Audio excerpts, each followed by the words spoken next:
नमस्कार, यो एभी न्यूज खबरको संकेत हो। तपाई अहिले एभी न्यूज @7 मा हुनुहुन्छ। म ममता थापा। प्रारम्भमा मूल खबर। जनतासँग माओवादी विशेष रूपान्तरण अभियान सुरु। सरकारले साहसिक र जनपक्षीय काम गरिरहेको प्रधानमन्त्री दाहालको दाबी र जनपक्षीय कामहरू अगाडि बढाइरहेको छ। राष्ट्रिय स्वाभिमान र स्वाधीनताका विषयमा छिमेकीले चिन्ता गर्नु नपर्ने ओलीको भनाई। भारतसँग कुरा राख्न प्रधानमन्त्री दाहाल डराएको आरोप। आगामी महाधिवेशनबाट पार्टी नेतृत्व विदा हुने कांग्रेस महामन्त्री थापाको दाबी। बदलिएको कांग्रेसले मात्रै देश बदल्ने सामर्थ्य राख्ने जिकिर। एमसीसी र बीआरआईबाट देशको हित हुने गरी लाभ लिनुपर्ने सभामुखको भनाई। विदेशी परियोजनाबारे जनतालाई बुझाउन सरकारलाई आग्रह। सरकार आर्थिक गतिविधि चलायमान बनाउन लागि परेको अर्थमन्त्रीको भनाई। आफ्नो स्थानबाट सहयोग गर्न सबैलाई आग्रह।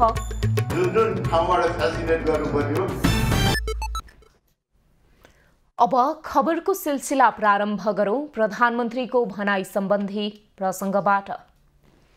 प्रधानमन्त्री पुष्पकमल दाहालले आफू नेतृत्वको सरकारले इतिहासले नै सम्झिने गरी साहसिक र जनपक्षीय कामहरू अघि बढाइरहेको दाबी गरेका छन्। शनिबार पार्टी केन्द्रीय कार्यालयमा जनतासँग माओवादी विशेष रूपान्तरण अभियानको शुभारम्भ गर्दै नेकपा माओवादी केन्द्रका अध्यक्ष समेत रहेका प्रधानमन्त्री दाहालले आफू नेतृत्वमा रहेको सरकारले सामाजिक न्यायको प्रत्याभूति, सुशासन, सामाजिक सेवा प्रवाहमा जनताको सहज पहुँच र विकासलाई मुख्य प्राथमिकता दिँदै काम गरिरहेको बताएका हुन्। उनले सरकारले अघि बढाएका कामहरूले जनतामा राजनीति र व्यवस्थाप्रति नै विकास हुँदै गएको निराशा चिरेर आशा र भरोसाको वातावरण सिर्जना गरिरहेको दाबी समेत गरे। नेतृत्वमा रहेको सरकारले सामाजिक न्यायको प्रत्याभूति, सुशासन, सार्वजनिक सेवा प्रवाहमा जनताको सहज पहुँच र विकासलाई मुख्य प्राथमिकता दिँदै काम गरिरहेको छ। सरकारले इतिहासले नै सम्झिने गरी कैयौं साहसिक र जनपक्षीय कामहरू अगाडि बढाइरहेको छ। एकपछि अर्को गर्दै सरकारबाट अघि सारिएका कामहरूले जनतामा राजनीति र व्यवस्थाप्रति नै विकास हुँदै गएको निराशा चिरेर आशा र भरोसाको वातावरण सृजना गरिरहेको छ। प्रधानमन्त्री दाहालले रूपान्तरण अभियानले सरकारका तर्फबाट भइरहेका जनपक्षीय कामहरूलाई जनतामा सम्प्रेषण गर्दै सरकार र जनताबीच सम्बन्ध विस्तार गर्ने विश्वास पनि व्यक्त गरे। प्रधानमन्त्री तथा पार्टी अध्यक्ष दाहालले भर्चुअल माध्यमबाट देशभर 3 महिने अभियानको उद्घाटन गरेका छन्। अभियान मार्फत आसन्न निर्वाचनमा जनताको मन जितेर मत प्राप्त गर्ने उद्देश्य राखिएको छ। संगठन निर्माण, विचारको विकास गर्नेमा अभियान महत्त्वपूर्ण हुने अध्यक्ष दाहालको विश्वास छ। यसैबीच प्रधानमन्त्री एवं नेकपा माओवादी केन्द्रका अध्यक्ष पुष्पकमल दाहालले आफू पार्टीको इतिहास र राजनैतिक एजेन्डाको तागतमा पछिल्लो पटक पनि प्रधानमन्त्री बन्न सफल भएको दाबी गरेका छन्। शनिबार काठमाडौँको चन्द्रागिरी स्थित भट्टे डाँडाबाट जनतासँग माओवादी विशेष अभियानको शुभारम्भ गर्दै अध्यक्ष दाहालले माओवादी केन्द्र 32 सिटको सानो पार्टी भए पनि पार्टीको इतिहास र राजनैतिक एजेन्डाको बलमा आफू तेस्रो पटक प्रधानमन्त्री बन्न सफल भएको दाबी गरेका हुन्। उनले नेपाली जनतामा भरोसा जगाउन र सिङ्गो पार्टी पंक्तिमा उत्साहको सञ्चार गराउन आफूले सुशासनको पक्षमा भ्रष्टाचार विरोधी अभियान चलाएको पनि बताए। प्रधानमन्त्री दाहालले सत्तारूढ गठबन्धन फुटाउनका लागि प्रतिक्रियावादीहरूले आफ्नो भ्रष्टाचार विरोधी अभियानबारे भ्रम फैलाउन सरकारले सुरु गरेको सुशासन र भ्रष्टाचार विरोधी अभियानलाई भ्रमित पार्न अनेक कुचेष्टाहरू भएका छन्। तर मैले प्रधानमन्त्री भएपछि सुशासनको पक्षमा, सामाजिक न्यायको पक्षमा र आर्थिक विकास र समृद्धिको पक्षमा केही नयाँ कामको सुरुवात गरे। तपाईहरुलाई थाहा छ। प्रधानमन्त्री दाहालले आफ्नो पार्टीको नेतृत्वप्रति जनताको भरोसा रहेको दावी गर्दै आफूले सुरुवात गरेको भ्रष्टाचार विरोधी अभियानलाई नयाँ खालको जनयुद्धको रूपमा लिनुपर्ने जिकिर पनि गरे। नेकपा एमालेका अध्यक्ष केपी ओलीले नेपालको राष्ट्रिय स्वाभिमान र स्वाधीनताका विषयमा छिमेकीले चिन्ता गर्न नपर्ने बताएका छन्। शनिबार रूपन्देहीमा आयोजित एमालेको लुम्बिनी प्रदेश अधिवेशनमा अध्यक्ष ओलीले देशको स्वाभिमान र स्वाधीनता आफूहरूले नै माथि उठाउने भन्दै छिमेकीले भ्रम गर्न नपर्ने बताएका हुन्। उनले एमालेले देशको स्वाधीनता, स्वतन्त्रता, भौगोलिक अखण्डता हुनुपर्छ भन्ने मान्यता राख्ने पार्टी भएकाले राष्ट्रिय स्वाभिमानलाई तल गिर्न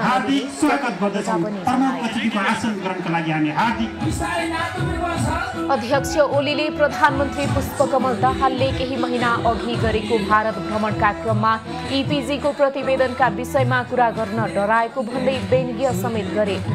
उनले वामपन्थीको खोल ओडेकाहरूको दक्षिणपन्थीसँग मिलेर एमालेको सरकार ढालेको आरोप समेत लगाए। अध्यक्षले पार्टीको लुम्बिनी प्रदेशको नेतृत्व आपसी सहमतिबाट चयन गर्न निर्देशन समेत दिए। नेपाली कांग्रेसका महामन्त्री गगन थापाले 2082 सालबाट अहिलेको पार्टी नेतृत्व बिदा हुने बताएका छन्। शनिबार झापाको धुलाबारीमा आयोजित मेचीनगर नगर सम्मेलनको उद्घाटन गर्दै महामन्त्री थापाले आगामी महाधिवेशनबाट अहिलेको पार्टी नेतृत्व बिदा हुने दावी गरेका हुन्। उनले पार्टीमा केही समस्या र अप्ठेरा रहेको भन्दै पुनर्जागरण जरुरी रहेको औल्याए। सत्ता शक्ति भक्ति हुँदै गर्दा र पार्टीको त्यो जिम्मेवारी त्यो पनि निर्वाचन प्राप्त गरिरहेको सबै अनुकूलता हुँदै गर्दाखेरि एक प्रकारले सोच्यो भने दुःख मान्नुपर्ने कुनै कारण छ। रमाएर बसेको कम्तीमा अर्को चुनाव आउन 4-4.5 वर्ष बाँकी छ। पार्टीको महाधिवेशन अझै आउन 2-3 वर्ष बाँकी छ। आनन्दले रमाएर बसेको छ। तर म संसदीय नागरिक पनि नेपाली कांग्रेस जस्तो पार्टीको कार्यकर्ता पार्टीको कार्यकर्ता पनि भएको हुनाले गर्दा प्रत्येक दिन सयौं मानिसहरूसँग भेट्नु छ। महामन्त्री थापाले जनतामा ठूलो छटपटी र आक्रोश बढिरहेको भन्दै बदलिएको कांग्रेसले मात्र देश बदल्ने सामर्थ्य राख्ने बताए। कम्युनिस्टहरूले समाजको विश्वास कहिले नगर्ने उल्लेख गरेका महामन्त्री थापाले नेपाली समाजले गुमाएको आत्मविश्वासलाई जगाएर कांग्रेसले देश बदल्ने विश्वास दिलाए। कांग्रेससँग युवा र तन्नेरी पुस्ता रिसाएको भन्दै तन्नेरी पुस्तालाई भेटेर फकाउन नेता कार्यकर्तालाई आग्रह समेत गरे। सभामुख देवराज घिमिरेले एमसीसी र बीआरआईबाट नेपालले देशको हित हुने गरी लाभ लिन सक्नुपर्ने बताएका छन्। शनिबार काठमाडौँमा आयोजित एक कार्यक्रमलाई सम्बोधन गर्दै सभामुख घिमिरेले अमेरिकाको आर्थिक सहयोग परियोजना एमसीसी र चीनको बेल्ट एन्ड रोड इनिसिएटिभ बीआरआईबाट देशको हित हुने गरी लाभ लिन सक्नुपर्ने बताएका हुन्। उनले राष्ट्रियतालाई पहिलो प्राथमिकता दिँदै सरकारले अन्य मुलुकबाट फाइदा कसरी धेरै लिने भन्ने बारेमा गम्भीरतापूर्वक सोच्नुपर्ने पनि बताए। सभामुख घिमिरेले एमसीसी र बीआरआई बारे जनतालाई बुझाएर राष्ट्र र जनताको हितमा प्रयोग गर्न आग्रह समेत गरे।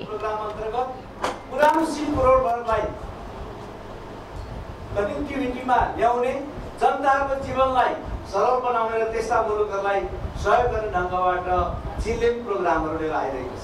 नेपाल यी दुईटै प्रोग्रामहरूबाट नेपाली जनताको हितमा कसरी जान सक्छ? सभामुख घिमिरेले भौगोलिक विकटताका बावजुद पनि उत्तरी नाकाबाट रेल सञ्चालन गर्न सकिने बताउँदै चीनको बाटो भएर देशमा उत्पादित वस्तु निर्यात गर्न सकिने पनि बताए। संविधानले परिकल्पना गरेको समाजवादी आधार निर्माण गर्ने उद्देश्यका साथ आफूहरूले काम गरिरहेको उल्लेख गर्दै उनले उत्पादनमा वृद्धि गरी देशको अर्थव्यवस्था उच्च बनाउनु पर्नेमा जोड समेत दिए। धरानमा भएको गौ हत्याको विरोध गर्दै रूपन्देहीको बुटोलमा धार्मिक संघ संस्थाको अगुवाईमा शान्तिपूर्ण र्याली निकालिएको छ। बुटोलको राजमार्ग चासेराबाट निस्किएको शान्तिपूर्ण र्याली मिलनचोक अस्पताल लाइन हुँदै ट्राफिक चोकमा पुगेर कोण सभामा परिणत भएको हो। कोण सभालाई सम्बोधन गर्दै राप्रपाका अध्यक्ष राजेन्द्र लिङदेनले उपाध्यक्ष रविन्द्र मिश्र, नेता ज्ञानेन्द्र शाही लगायतले सम्बोधन गरेका हुन्। उनीहरूले गौ हत्याको विरोध गर्दै नेपाललाई हिन्दू अधिराज्य कायम गराएर छाड्ने दाबी गरे र हिन्दुत्वमा चोट पुर्याउने कल्पना पनि नगरून्, त्यसरी हामी अगाडि बढ्नु पर्यो। यो देशमा धार्मिक द्वन्द्वको, धार्मिक विवादको र धार्मिक एउटा मनमुटावको र तिक्तताको कुनै पनि भाव कहीँ पनि थिएन। यो हिन्दू राष्ट्र थियो र संसारमा एक मात्र हिन्दू राष्ट्र थियो र यो हाम्रो परिचय थियो। नेपाल भन्ने देश 33 कोटी देवताको वासस्थान हो, भगवान शिवको आराधना केन्द्र हो, गौतम बुद्धको जन्म स्थान हो।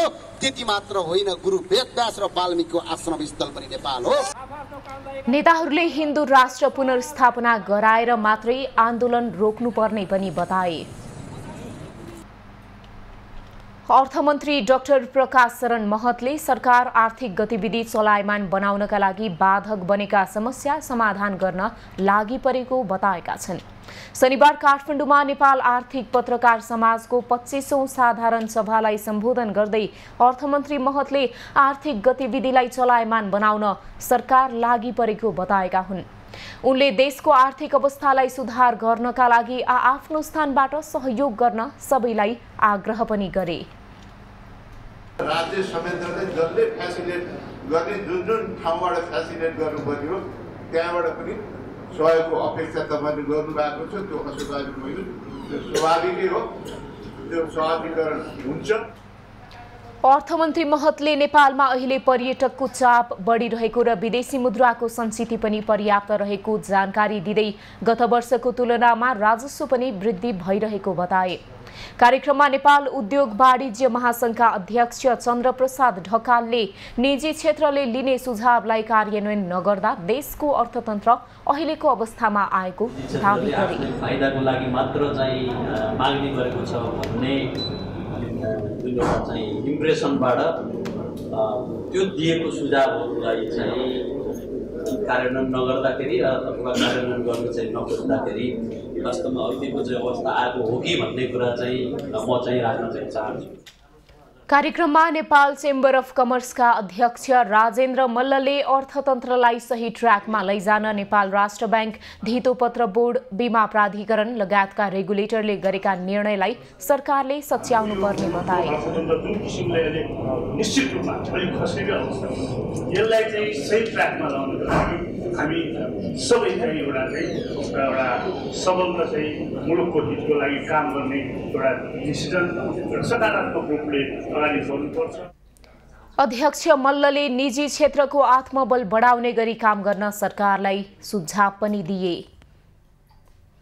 खबरको सिलसिला अझै जारी छ, हामीसँगै रहनुहोला।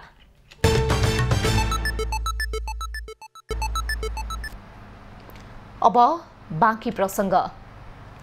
सांस्कृतिक शहरको रूपमा परिचित पाल्पाको सदरमुकाम तानसेन र ग्रामीण भेगका हटिया बस्तीमा नेवारी कला संस्कृति हराउँदै गएको छ। विगतमा निकै हर्षोल्लासका साथ तानसेनका टोलटोलमा निकालिने चुइकी फिराई, लाखेनाच, गाई जात्रा लगायतका जात्राहरू पछिल्लो वर्षमा 1-2 स्थानमा मात्रै सीमित हुँदै गएको छ।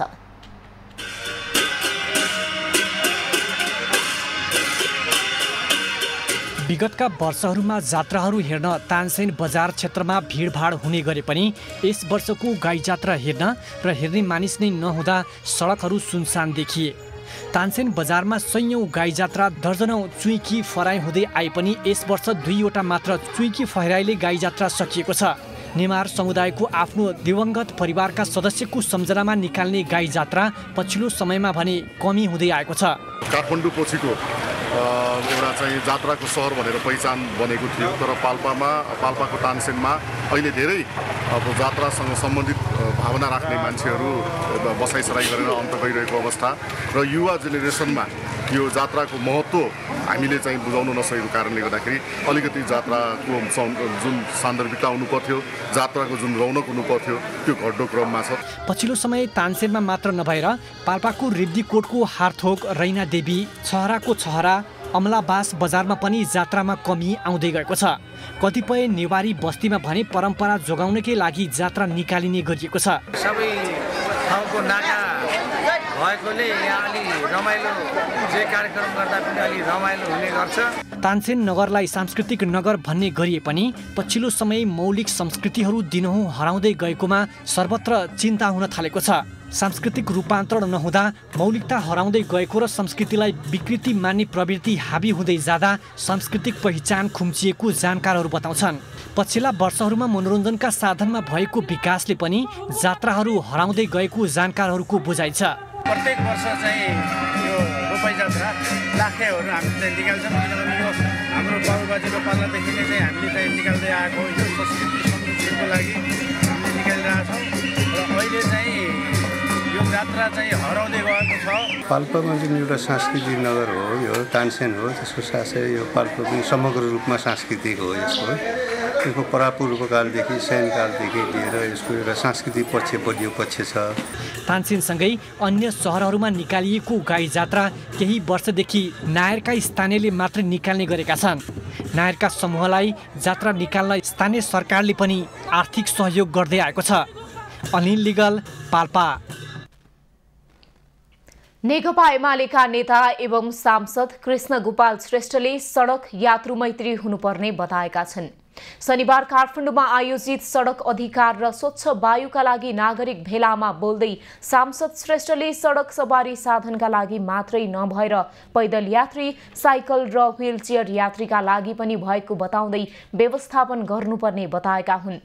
उनले सवारी साधनले अस्वाभाविक ढंगले धुवाँ फालिरहेका कारण प्रदूषण बढेको पनि बताए। व्हीलचेयरमा हिँड्ने ती महान नागरिकहरू उहाँहरूको पनि लागि हो। यसैले यसमा प्रश्न हामीले हुनु जरुरत छ। अहिले संसारमै प्रदूषणयुक्त सहरहरूमध्ये नेपाल एउटा दुःखका साथ भन्नुपर्छ दोस्रो तेस्रो स्थानमा पुग्छ। त्यसमा पनि म धेरै भन्न चाहन्न। आज यो हाम्रो वायु प्रदूषण कसरी भइरहेको छ हामीले सबैलाई थाहा छ। सडकको क्षमताभन्दा बढी हामी गाडी गुडाइरहेका छौँ, जसले धुवाँ अस्वाभाविक ढङ्गले अगाडि बढाउँछ आइरहेको छ। कार्यक्रममा वरिष्ठ कलाकार हरिवंश आचार्यले पैदल यात्री, साइकल यात्री र व्हीलचेयर मैत्री सडक अहिलेको आवश्यकता रहेको बताए। उनले काठमाडौँमा सडकहरूमा साइकल चलाउने वातावरण नभएको बताउँदै त्यसतर्फ ध्यान दिन सरकारलाई आग्रह गरे। स्वच्छ वायु र मानव स्वास्थ्यका लागि साइकल यात्रा उपयुक्त हुने उनको भनाइ छ। साइकल चलाउने ठाउँको साह्रै ठुलो अभाव छ र साइकल चलाउँदाखेरि ज्यान माया मारेर साइकल चलाउनु पर्छ। र अहिले हाम्रो समाजमा हाम्रो सहरमा मोटरसाइकल त ले धेरै नै काम गर्न सकेको छ र मोटरसाइकलको कारणले गर्दाखेरि हाम्रो दैनिकी असाध्यै धेरै फास्ट भएको छ। हामी असाध्यै छिटो काम गर्न सक्ने भएका छौँ। तर मोटरसाइकलले संसारलाई नै प्रदूषित गर्दैसक्यो। साइकल चढ्नुपर्छ, साइकलले प्रदूषण घटाउँछ, मोटरसाइकलले डिजेलका सवारी साधनले चाहिँ प्रदूषित बढाउँछ, हाम्रो मानव स्वास्थ्यमा त्यसले असर गर्छ भन्ने कुरा यहाँ भनिरहन पर्दैन, यो सबैलाई थाहा छ। कलाकार आचार्यले सडकका नयाँ संरचनाहरू बने पनि साइकल लेन छुट्याउन कन्जुस्याइ गरिएको गुनासो गरे। काठमाडौँ महानगरपालिकाकी उपप्रमुख सुनिता डङ्गोलले चलचित्र क्षेत्रलाई प्राथमिकतामा राखेर महानगरले योजना बनाएको बताएकी छन्। शनिबार काठमाडौँमा आयोजित नाट्यकर्मी महासंघ नेपालको दोस्रो केन्द्रीय महाधिवेशनलाई सम्बोधन गर्दै उपप्रमुख डङ्गोलले महानगरपालिकाले बाँकी कार्यकालमा के गर्ने भनेर सबै किसिमका योजना बनाएको र त्यसमा फिल्म क्षेत्रलाई पनि प्राथमिकतामा राखेको बताएकी हुन्।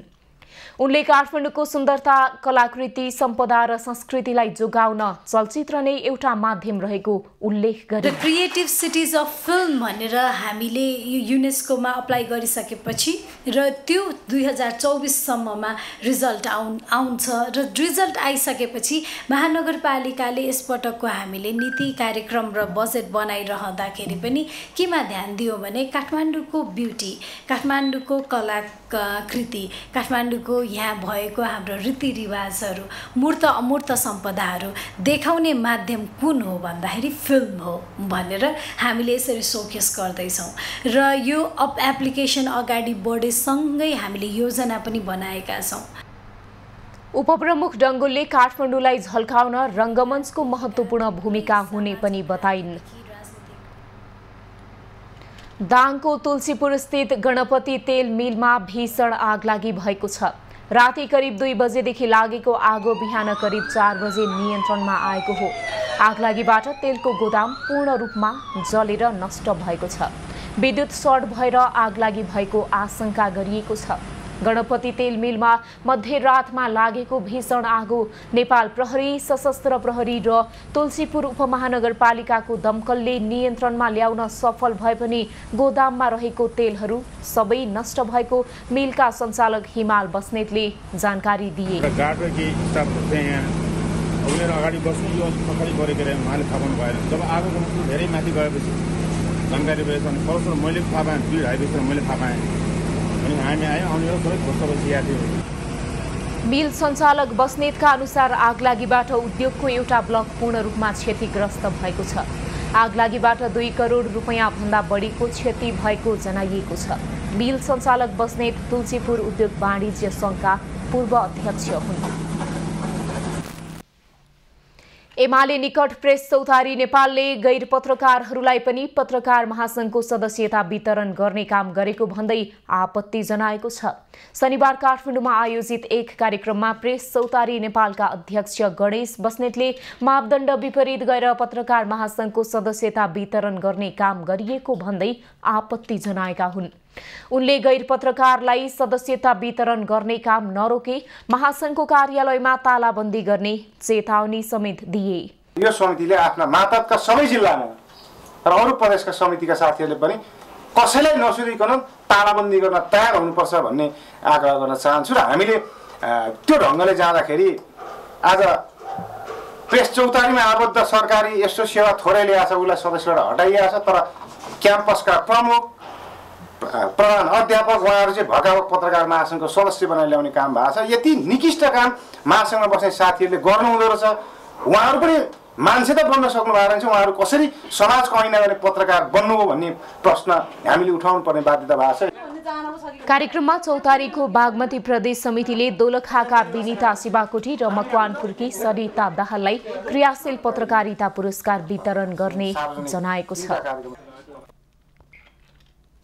बागमती नदी संरक्षण अभियानलाई प्रभावकारी बनाउन बागमती नदीमा राफ्टिङ र्याली निकालिएको छ।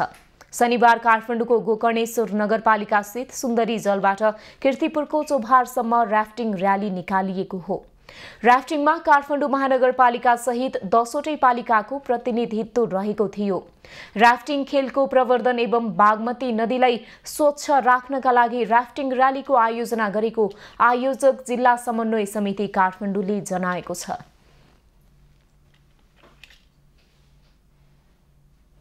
अबको पालो एभिन्यूज एट बिजनेस।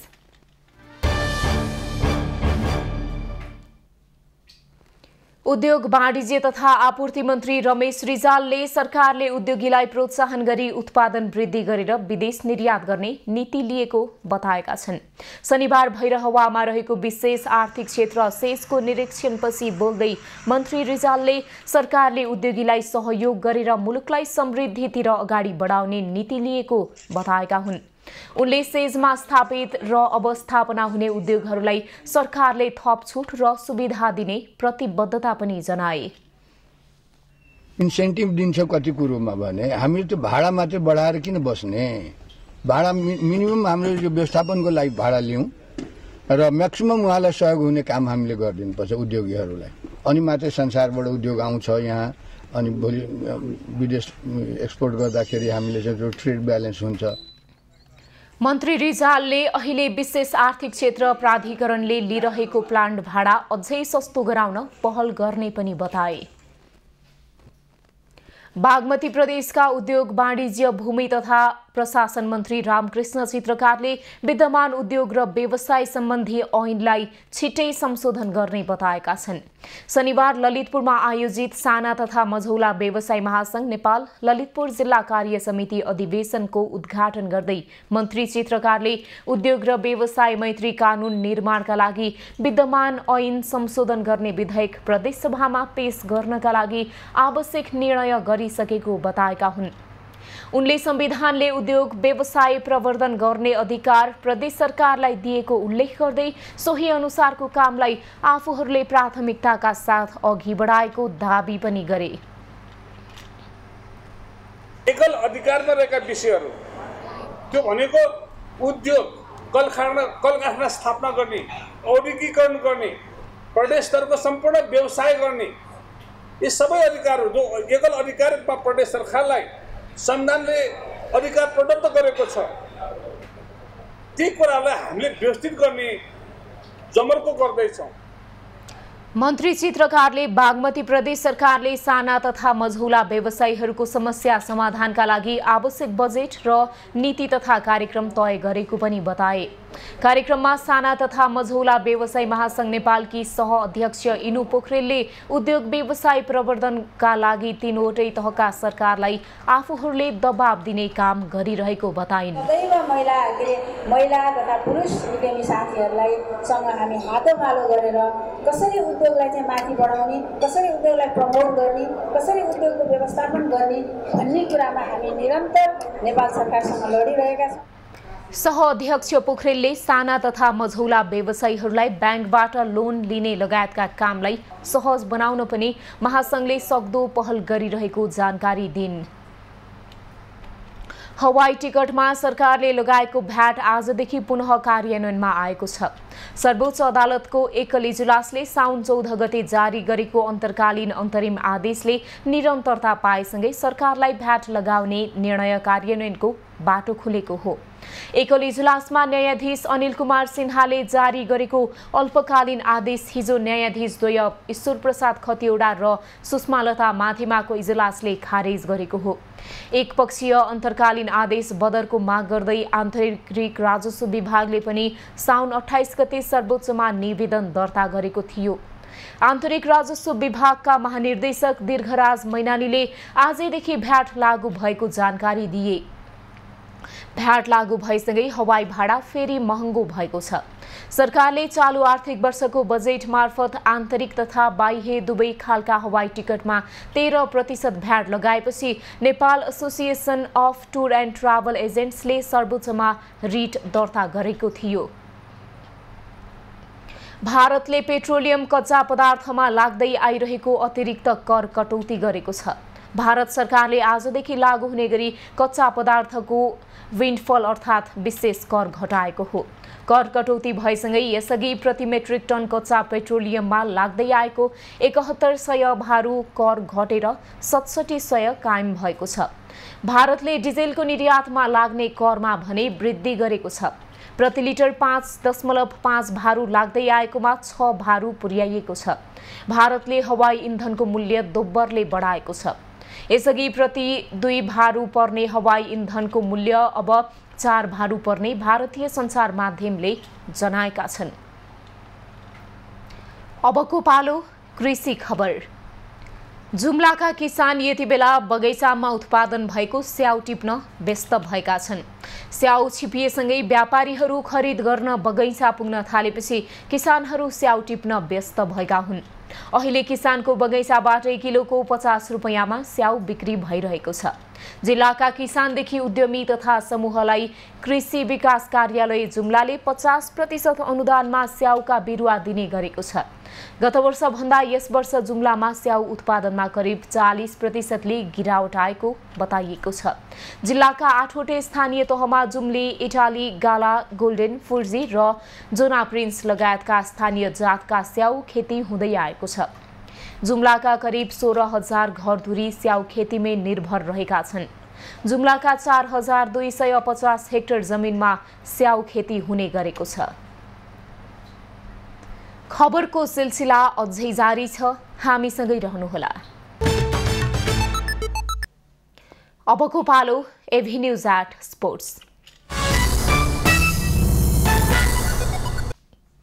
एसियाली खेलकुदमा सहभागी हुने नेपाली खेलाडीहरूलाई राष्ट्रिय खेलकुद परिषदले प्राविधिक प्रशिक्षणसँगै व्यावहारिक ज्ञान प्रदान गरिरहेको छ। परिषदले सेप्टेम्बर 23 देखि चीनमा हुने 19औं एसियाली खेलकुद प्रतियोगितामा सहभागी हुने खेलाडीलाई डोपिङ लगायतका अन्य व्यावहारिक परीक्षणबारे जानकारी गराएको हो। उक्त एसियाली खेलकुदमा नेपालबाट 29 खेलमा 234 खेलाडीले प्रतिस्पर्धा गर्दैछन्। प्रतियोगितालाई लक्षित गरेर राखेपले उनीहरूको प्रदर्शनमा आत्मबल मिर्ने किसिमका कार्यक्रमहरू सञ्चालन गरेको छ। यसअघि डोपिङ शिक्षा प्रदान गरेको राखेपले खेलाडीहरूका लागि शनिबार लगन खेलमा डाइनिङ इटिक्विटी ओरिएन्टेसन कक्षा सञ्चालन गरेको छ। राखेपले तेस्रो चरणमा खेलाडीहरूका लागि मोटिभेसनको कार्यक्रम पनि सञ्चालन गर्ने जनाएको छ। अबको पालो खास खबर।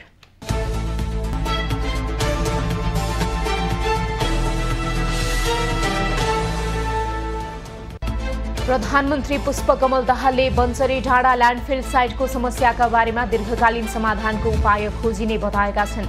प्रधानमन्त्री दाहालले शनिबार बिहान नुवाकोटबाट प्रतिनिधित्व गर्ने सांसदहरूसँगको छलफलमा फोहोरको समस्याबारे दीर्घकालीन समाधान खोजिने प्रतिबद्धता व्यक्त गरेका हुन्। भेटमा सांसदहरूले जिल्लाका विभिन्न समस्याका बारेमा पनि प्रधानमन्त्रीको ध्यानाकर्षण गराएका थिए। पूर्व युवराज पारस शाह डिस्चार्ज भएका छन्। मुटु सम्बन्धी समस्याका कारण काठमाडौँको मण्डीकाटार स्थित ह्याम्स अस्पतालमा भर्ना भएका शाह आज डिस्चार्ज भएका हुन्। मुटु अचानक दुखेपछि शुक्रबार साँझ उनलाई ह्याम्स अस्पताल भर्ना गरिएको थियो। पारसको अवस्था सामान्य भएपछि चिकित्सकहरूको सल्लाह अनुसार डिस्चार्ज गरिएको अस्पतालले जनाएको छ। केही समयदेखि पर्साको ठोरी गाउँपालिकामा आतंक मचाइरहेको पाटे बाघलाई नियन्त्रणमा लिएको छ। ठोरीका विभिन्न स्थानहरूमा प्रवेश गरी पशु चौपाया मार्ने, मान्छेमाथि आक्रमण गर्ने पाटे बाघलाई आज बिहान नियन्त्रणमा लिएको पर्सा राष्ट्रिय निकुञ्जले जनाएको छ। गत बुधबार सोही बाघको आक्रमणबाट ठोरी 5-6 घरेका 45 वर्षीय कान्छा दोङको मृत्यु भएको थियो। गोर्खा आबु खैरनी सडक खण्ड अन्तर्गत गोर्खा नगरपालिका 8 स्थित कलचोकमा फेला परेको शंकास्पद वस्तु निष्क्रिय पारिएको छ। नेपाली सेनाको बम डिस्पोजल टोलीले शंकास्पद वस्तु निष्क्रिय पारेको हो। टेप बाँधेर राखेको अवस्थामा मुख्य सडकमा फेला परेको कुकरभित्र सिसाका टुक्रा, बारुद र लाइटर भेटिएको रिपुमर्दन गणले जनाएको छ। सिराहाको मादरबाट प्रहरीले स्रोत नखुलेको 44 लाख रुपैयाँ सहित 2 जनालाई पक्राउ गरेको छ। प्रहरीले भारतको जयनगरबाट नेपालतर्फ आउँदै गरेका 2 जना व्यक्तिलाई 44 लाख नगद सहित नियन्त्रणमा लिएको हो। पक्राउ पर्नेमा सिराहा नगरपालिका 17 का 52 वर्षीय प्रेम कुमार यादव र सिराहा 7 का 42 वर्षीय सञ्जय कुमार शाह रहेका छन्। अभिनेत्री निरुता सिंह वैवाहिक जीवनमा बाँधिएकी छिन्। मुम्बईमा रहँदै आएकी नेपाली चलचित्रकी चर्चित नायिका सिंहले मुम्बईका सञ्जीव गुलाटीसँग विवाह गरेकी छिन्। दक्षिणा आफन्त जस्ता दर्जनौं नेपाली चलचित्रमा अभिनय गरेकी सिंहले फेसबुक मार्फत आफूले बिहे गरेको जानकारी गराएकी हुन्। लेखक प्रज्वल पराजुलीको दोस्रो कृति चित्रलेखाको 84 सार्वजनिक भएको छ। पुस्तक पराजुलीको चर्चित कृति ल्यान्ड वेयर आई फ्लाईको नेपाली अनुवाद हो। कृति लेखक पराजुलीले शनिबार अर्का लेखक नारायण वाग्देलाई उपहार दिएर सार्वजनिक भएको घोषणा गरेका हुन्। उपन्यासमा हजुरआमाको 84 का लागि संसारभरबाट भेला भएका सन्तानहरूको भोगाईमा आधारित रहेको छ। इजिप्टमा 34 देशका 8000 बढी सेना र पर्यवेक्षकहरूको सहभागितामा बहुराष्ट्रिय सैन्य अभ्यास सुरु भएको छ। अभ्यास मोहम्मद नगुइब सैन्य आधारको लडाई प्रशिक्षण क्षेत्र र इजिप्टका अन्य नौसेना हवाई अड्डामा भइरहेको छ। संयुक्त सैन्य अभ्यास सेप्टेम्बरसम्म चल्ने बताइएको छ। इजिप्टले अमेरिकाको सहयोगमा प्रत्येक 2 वर्षमा सैन्य अभ्यासको आयोजना गर्दै आएको छ। क्यानाडाको सास्काचेवानको एक पूर्व आवासीय विद्यालयमा 79 वटा शंकास्पद बालबालिकाहरूको चिहान र 14 शिशु चिहान फेला परेको छ। ग्लोबल इन्डियन रेसिडेन्सियल स्कुलमा भेटिएको चिहान चिन्हका लागि 93 वटा गुलाबी झण्डा राखेर चिन्ह लगाइएको बताइएको छ। यसले उत्तर पश्चिमका 16 वटा समुदायलाई प्रभाव पार्ने जनाइएको छ।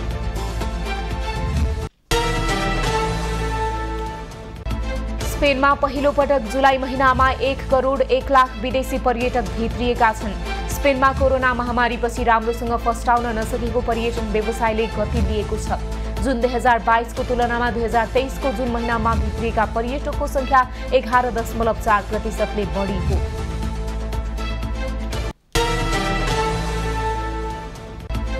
इराकले अगस्टमा 10 करोड 60 लाख ब्यारेल भन्दा बढी कच्चा तेल निर्यात गरेको छ।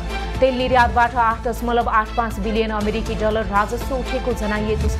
अगस्टमा इराकी कच्चा तेलको औसत मूल्य प्रति ब्यारेल 83.35 डलर रहेको थियो।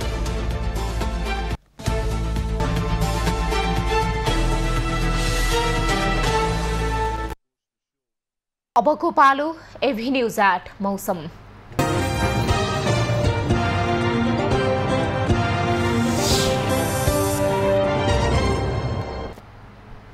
पछिल्लो 24 घण्टामा देशका पहाडी भूभागमा आंशिकदेखि सामान्य बदली रही कोशी, मधेस, बागमती प्रदेशका 1-2 स्थानमा हल्का वर्षा भयो। आज राति कोशी, मधेस, बागमती, गण्डकी र लुम्बिनी प्रदेशका थोरै स्थानमा हल्कादेखि मध्यम वर्षाको सम्भावना रहेको छ। साथै मधेस, बागमती, गण्डकी, लुम्बिनी प्रदेशका 1-2 स्थानमा मेघ गर्जन, चट्याङसहित भारी वर्षाको समेत सम्भावना रहेको छ। आज काठमाडौँ उपत्यकाको अधिकतम तापक्रम 32 डिग्री सेल्सियस र न्यूनतम तापक्रम 20 डिग्री सेल्सियस मापन गरिएको छ। आज देशभरको मौसम कस्तो रह्यो त हेरौं देशका विभिन्न स्थानको मौसमी अवस्था।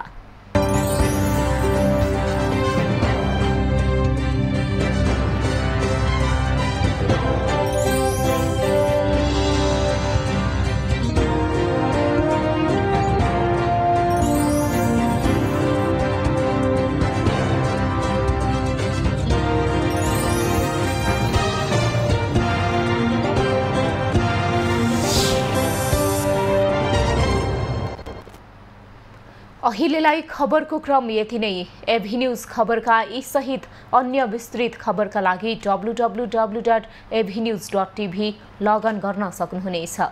युट्युब, फेसबुक र ट्विटरमा समेत हामीलाई फलो गर्न सकिनेछ। खबर भित्रको खबरका लागि हेर्दै रहनुहोला एभी न्यूज खबर। नमस्कार।